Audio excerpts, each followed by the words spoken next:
and welcome back to Franklin Covey's twice-weekly leadership podcast, On Leadership with Scott Miller. That's me. I serve as your host on Tuesdays and Fridays. I'm privileged to, sponsored by Franklin Covey, sit in this chair and interview some of the most influential luminaries of our generation, people that are thought leaders in sales, marketing, personal branding, creating culture, executing on strategy, surviving setbacks and crises. 400 episodes over 6 years. We continue to be privileged to be able to interview some of the most influential people in the world. Today's guest is the iconic author, thought leader, coach, advisor, keynote speaker, Jeffrey Gitomer. He has maintained his relevance for, 30 plus years, primarily in the sales, relationship, marketing, branding space. You know him from his first iconic book, The Little Red Book of Selling, 12 and a half Principles of Sales Greatness. Jeffrey Gitomer has published 17 books, nearly 8 million copies sold. Joining us today, Jeffrey Gitomer, welcome to On Leadership. Thank you very kindly. I totally appreciate being here. I will tell you that maintaining relevance is not easy. I'm the king of sales, but I'm self-appointed. And if you Google King of Sales, I pop up, and all my competitors hate me. It's one of the most wonderful things of my life. Well, in the meantime, so please go ahead. Shoot. No, you go. No, you go. No, damn it, you go. No, it's my podcast. You will go. Okay. Over the years, I've had to maintain a leadership position, and I do that by doing what's now, what's new, and what's next. So when the pandemic came, I decided I was going to go live every day for 2 weeks till they flattened the curve. And 2 years later, I was still going live every day. Every day. And that creates momentum. That creates viewership, leadership. You have a podcast, I have a podcast. My podcast has 3 million downloads. So there's some relevance to it. Well, mine has more. It's called Sell or Die. Actually, for those of you may be wondering, Jeffrey and I have become friends and have great off-air rapport, so no one should take any of our comments as anything other than friendly banter. Jeffrey, honestly, I've been a follower and fan of yours for 30 years. My own leadership, sales leadership career have honestly purchased every copy of your 17-book volume and have referred them out because you're an iconoclast, right? I mean, you're not out there to be liked. Quite frankly, what you write are principles of how to be effective, how to be relevant, how to progress the right kind of sale for your customer. I'm going to ask you about 10 questions and have you give me 2 or 3 minute answers on the things that I've wanted to ask you for 3 decades. First, there is a story behind you first launched yourself as an author that I think will motivate any author, thought leader, content creator, innovator, entrepreneur, you name it. Would you walk us through how this book came to fruition, basically through belief in yourself and hard work? And then secondly, why has it remained the Little Red Book of Selling? Why has it remained perennially a bestseller? I think, close to 105 weeks in the Wall Street Journalist. What happened to make it successful, and then why did it stay successful? Okay, so backstory. The Little Red Book is my 4th book. But the reason you don't know the first 3 is because I didn't have the momentum. My first book is called The Sales Bible. It's still in print. It has sold probably 500,000 copies, but nothing like The Little Red Book. And I have a publisher. His name is Ray Bard. And one day, Ray and I sat in a Mexican restaurant, literally in Texas, in Austin, Texas.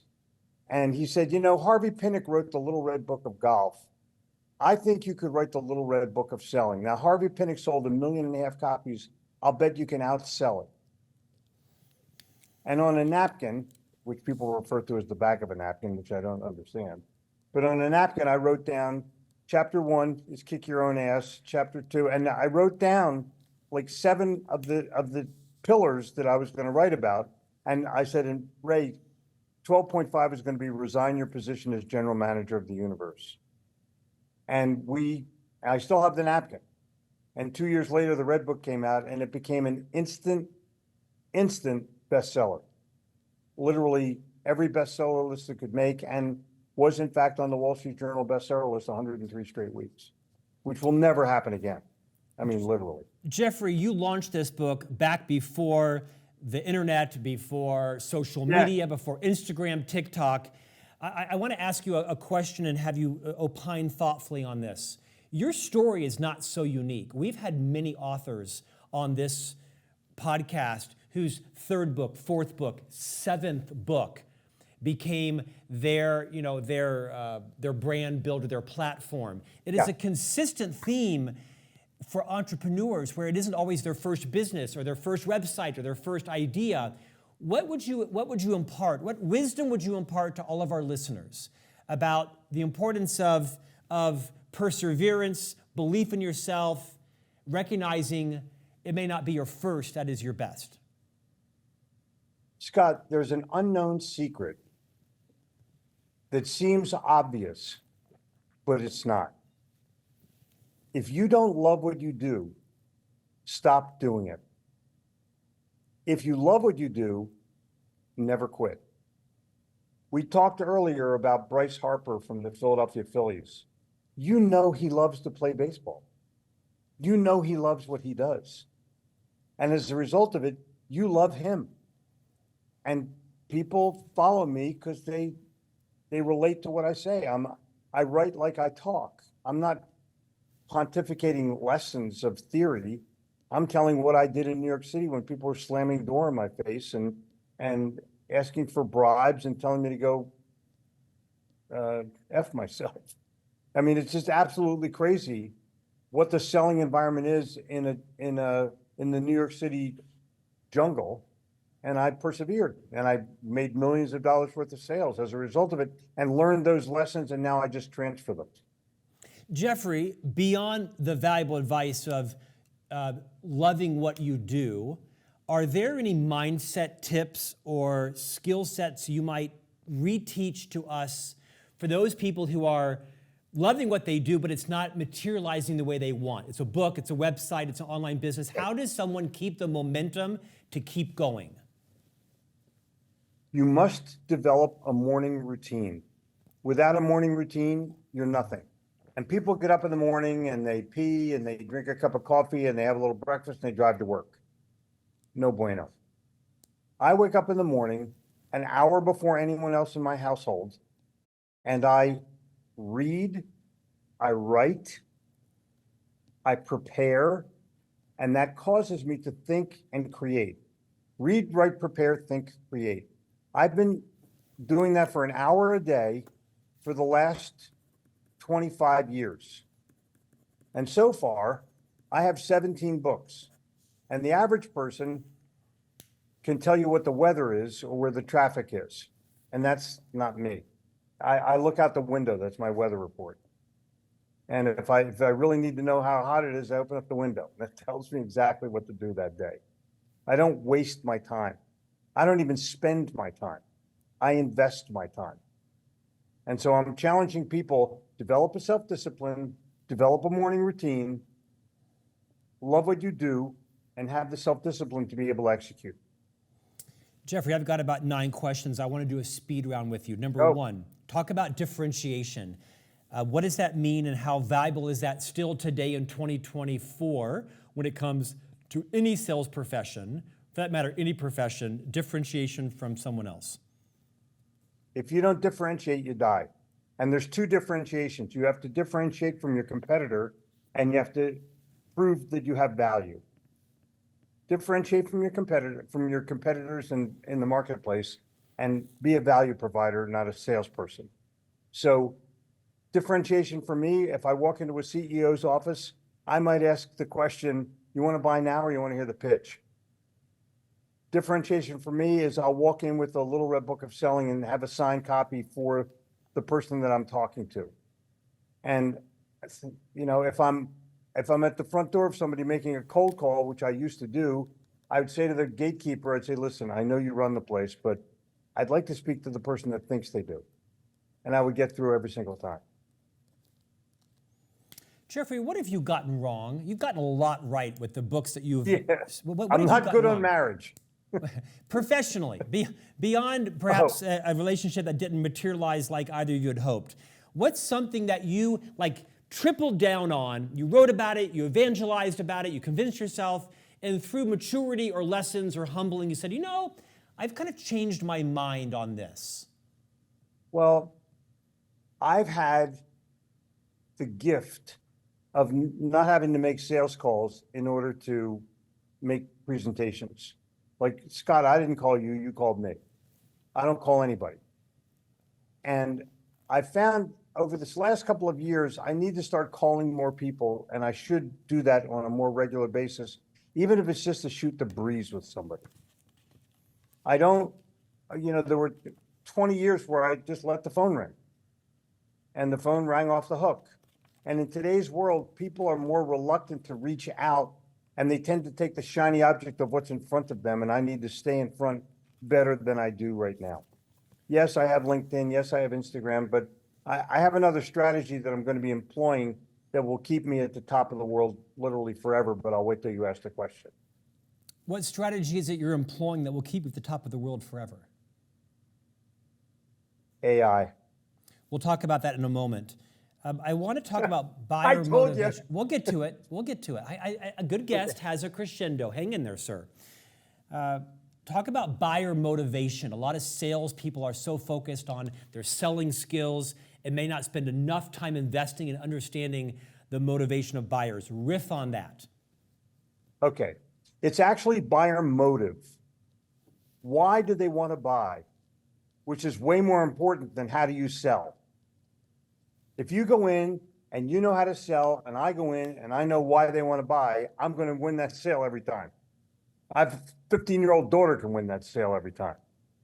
And the challenge that you have is, what is going to make that person decide yes and give you their money? And the answer is perceived value.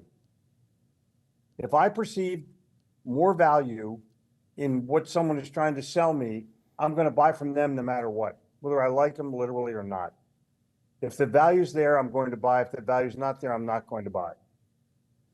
Are there any sales techniques, training skills, mindsets that you would teach to help otherwise competent salespeople better understand the buyer's motive? Yes. And the answer is ask questions that make the other person stop and think, consider new information, and respond in terms of you. You have to ask an engagement question. You have to ask an emotional-based question. And all of that stems from the salesperson's ability to gain some kind of emotional interaction with the other person. When we first started to talk this afternoon, I asked, where did you grow up? And that tells me everything. So you grew up in a small town, you probably didn't lock your doors, you're fine. You have more trust in your soul than most people that grew up in a big city. Jeffrey, what's been one of your biggest professional flops, maybe even unexpected, that you learned a lesson from? What was the flop and what was the lesson? Honestly, I haven't had too many flops, but I can tell you that my time on the road should have been spent more in Charlotte, North Carolina, so I could write more. I was doing 10, 12 seminars a month on the road, and it got crazy. And luckily, the pandemic happened, and that forced me to slow down and stay online more. I did a ton of work on Zoom. I very rarely left the house for 2 years. And that literally showed me where my flaw was. Like, instead of running here and making 10 grand, running here making 50 grand, running here making 100 grand, I stayed home and made millions.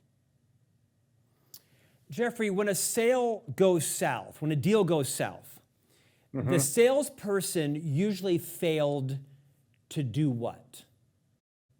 Provide enough value to the other person to where they would automatically say yes. And there's another caveat to that, Scott. They blame the customer. Oh, the guy took a cheaper price. The guy already had a friend in the business. The guy didn't understand me, whatever it was. But the reality is the salesperson sucked. There's no reason, you should not lose a sale. You should go in, provide value, and win the sale every time.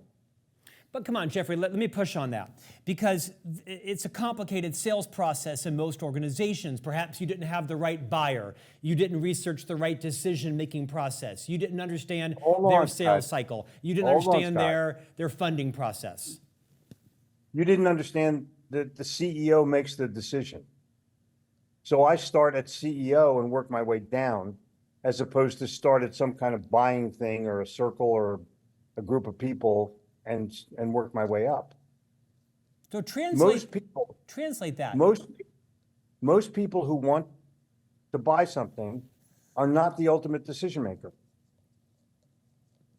So what do you say to a frontline salesperson that's selling software, or they're selling a service or a product, and their entry point is lower than the C-suite, or their self-confidence or their skill set doesn't allow them to escalate up to the top floor? Okay, number one, grow balls or get out of sales. Thank you. Number two, have a podcast where you can invite the CEO on as your guest. Thank you. Have a blog where you can invite the CEO on for an interview. Well said. You don't need a 5-minute appointment with the CEO. You need to show them that you have value. This is why your books have sold millions of copies. What have you learned to be true, consistently true, about human behavior in general? There's a lot of idiots out there. And you cannot call them an idiot, but they actually know they are. And so I have a high tolerance for stupid people. I try to be as nice as I possibly can. And even though I'm from Philly, I have the shirt that says I'm from Philly, no one likes us, we don't care. But the bottom line is, I have found that if you start out friendly, you win. And I'm going to give you an example. This morning, I had to get my license renewed. I go to the motor vehicle place. I say to the woman, wow, this is really a great day. I totally appreciate you doing this for me. And I said, you must really have to deal with a lot of crazy people. She goes, oh, you have no idea. And we just shot the breeze for like a minute. She goes online to see my thing. She goes, did you confirm your appointment? And I said, well, I don't know. She goes, well, your appointment was canceled, but I'll make an exception. Only because I was nice. Only because I was nice. And that happens it costs no extra money to be nice. It costs no extra money to be friendly. What's your biggest superpower? What do you do better than anybody you know? Ideas. How do you nurture your ideas? How do you keep yourself relevant 40, 50 years later? I read creativity books. I'm friends with authors of creativity books. I'm an Orison Swett Martin guy. I'm a Napoleon Hill guy. I'm a metaphysical Christian D. Larson guy. I read constantly to get ideas. And if you want to get a new idea, just read a book that's 100 years old. I'll guarantee you there's a new idea in there. And so you have to look at this from a standpoint of, I collect ideas, and then I try to share them with people that where it can make a difference. So I'll give you an example. One of my customers is General Motors. I'm doing a seminar for all their people, and we're talking about what to do. And they said, we're really lousy at testimonials. What should we do? And I said, go buy a spark plug that has a jump drive in it and put your testimonials in the spark plug and put the name of the office on the outside of the spark plug. And they bought thousands of them. And it worked. I said, but stop telling people how great you are. Start filming people on their way out of the car dealership, telling you how they love the dealership, they love the car, they can't wait to drive it, and they're waving at you, and put that on the jump drive. Jeffrey, what is your most dangerous self-defeating habit? I love people so much, I tend to give them too much of my time. Time is my enemy. At my age, time's my enemy. But I have a sign on my door that says, solicitors welcome. You got something to sell, buddy? Come on, I want to see what it is. That's awesome. And it's part of my life. I want to learn. I'm a lifelong student. So I study a lot.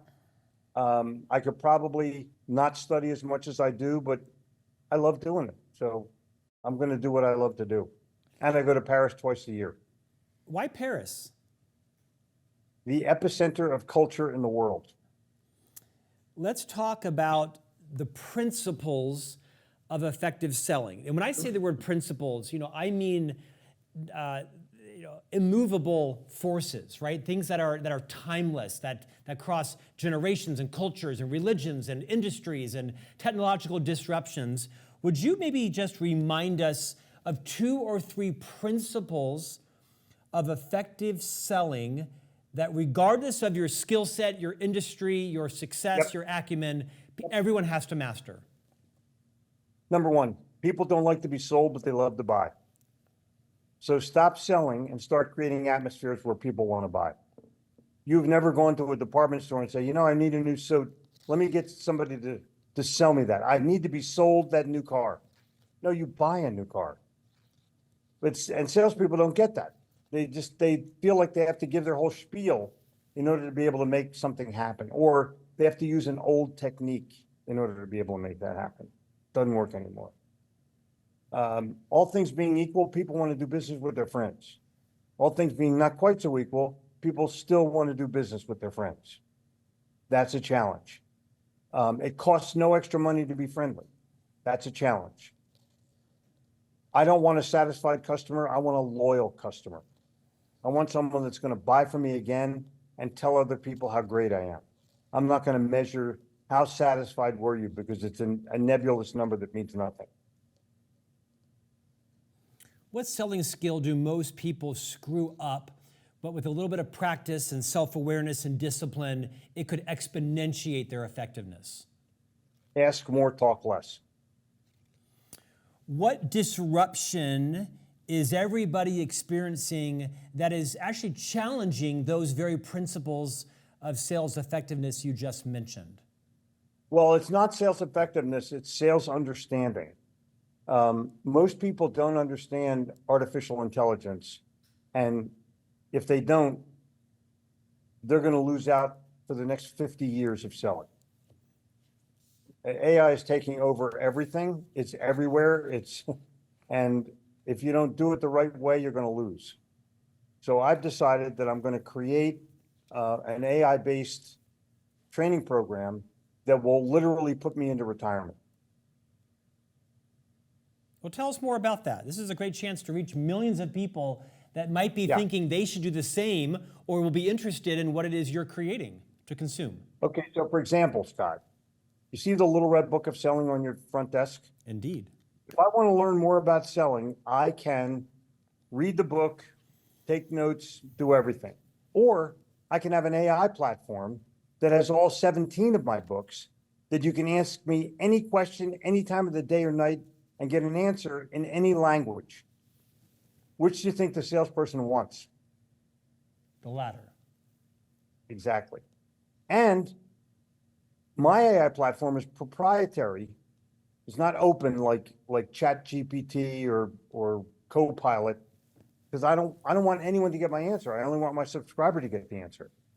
And it's going to take you back to where it got the answer from. That's big. And then it's going to take you to anything I've ever written on that topic. And it's proprietary. And I think that's the next innovation, and I'm going to be the leader. Jeffrey, I have followed your career for, I mentioned, 3 decades, almost 3 decades, 28 years. Yeah.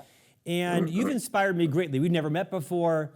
I have authored, I've published 7 books to various levels of success, some bestsellers, some were flops.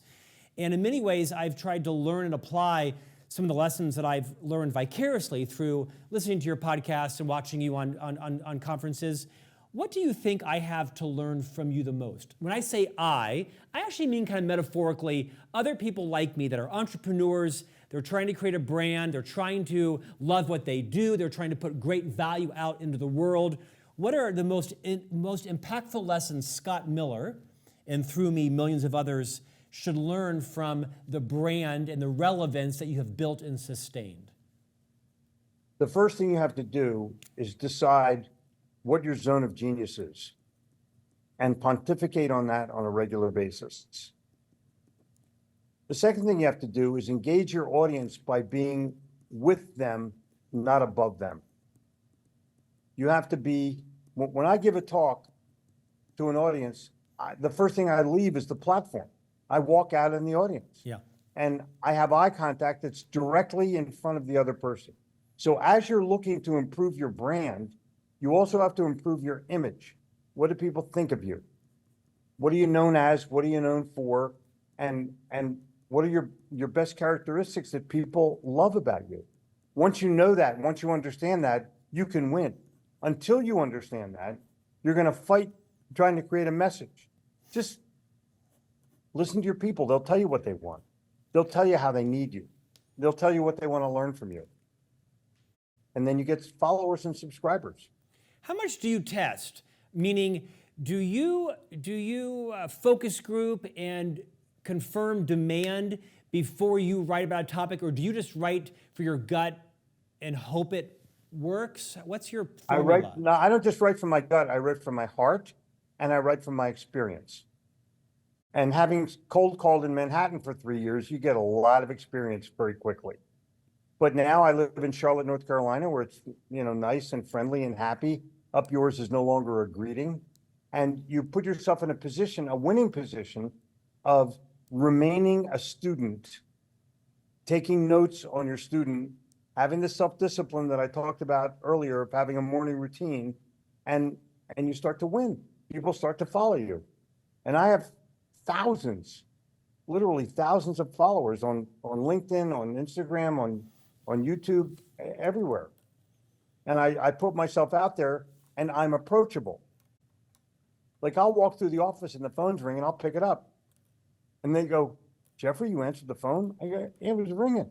What am I gonna do? So I am a normal human being. Yes, I have capability. Yes, I have a few dollars, but the bottom line is I want to have a good time. I'm having fun at this. And then the day I stop having fun, I quit. I want to end on a little bit of a prognostication. You mentioned you have a daughter. Do you have multiple children? 4 daughters, 4 granddaughters, a great-granddaughter, and another great-granddaughter on the way. Man, you're old. I didn't realize how old you were. 78.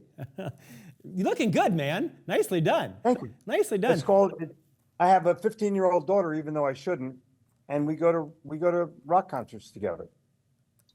I have a question. I, with my wife Stephanie, are parenting our 3 sons. They are 10, 12, and 14. And this is a question that I'm kind of obsessed with. I asked a lot of our guests this question. What are the skills that you think my sons need to be mastering and learning in the next 5 to 8 years as they move through high school, college, and out into the workforce? What are the couple of skills these 3 sons need to be crushing to be relevant 5 years from now? Number 1, make them as independent as humanly possible. Let them make decisions on their own and let them make mistakes. Number 2, give them an understanding of money. Give them an allowance and challenge them what to do with it. Then challenge them how they're going to triple their allowance by being in some kind of business for themselves. Once you have financial independence, once they know that they're going to be students for a long period of time, let them travel. If you want to teach your kids about the world, just show them the world. Gabrielle, at 15 years old, has been to Paris 9 times and other places, but Paris 9 times. So I want them to learn another language. I want them to learn how to converse with other people. I want them to build friendships and relationships. Let them have a phone. Let them have their own website. Let them start to sell stuff, whatever it is. Let them have ideas. And even if their ideas go upside down, at least they've tried. And your job, including being a parent, is to also be the encourager. Every leader needs to be an encourager, and they don't. They think they have to give orders or set sales plans or bullshit like that. And I want them to just be an encourager. And when your kids were little, how long did you wait for them to walk? A year? It doesn't matter, as long as it takes. If one kid doesn't walk till they're 2, you're gonna get rid of them?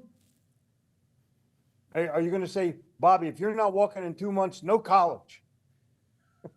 No, you're gonna encourage them all the way till the day they walk. And that's the secret of leadership that's undone in this country. But as a parent, you have encouragement as your core value. You encourage them to do whatever they want to do. Jeffrey, our time is ending. At my invitation, I'd like for you to invite people the many ways they can follow you, because you are a value creator. You have what Dr. Covey would have called is an abundance mindset. You create and you give and you distribute. And it's why I've stayed in this firm in a variety of capacities for 30 years. Remind our listeners and viewers from around the world how they can consume more of your insight. Either Gitomer.com or GitomerSales.ai. Talk about your podcast for a moment and why someone would want to subscribe and listen.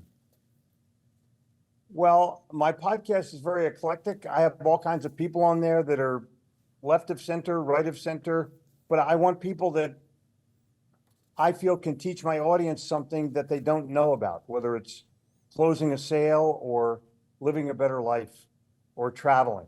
It's not only about sales. My podcast is about life and people that are pretty cool. There's so much to learn from you. If someone wants to build a side hustle, develop their entrepreneurial skills, become a thought leader, a creator, an author, more effective at sales, branding, marketing, I couldn't recommend a collection of content more so than Jeffrey Gitomer's books, including number 4, which for me was number 1 in terms of learning about you, the Little Red Book of Selling, 12 and a half Principles of Sales Greatness, How to Make Sales Forever. Jeffrey Gitomer, thanks for investing in us today. You're a class act. Appreciate you. My pleasure. And we'll see you back here next week for a new conversation on leadership.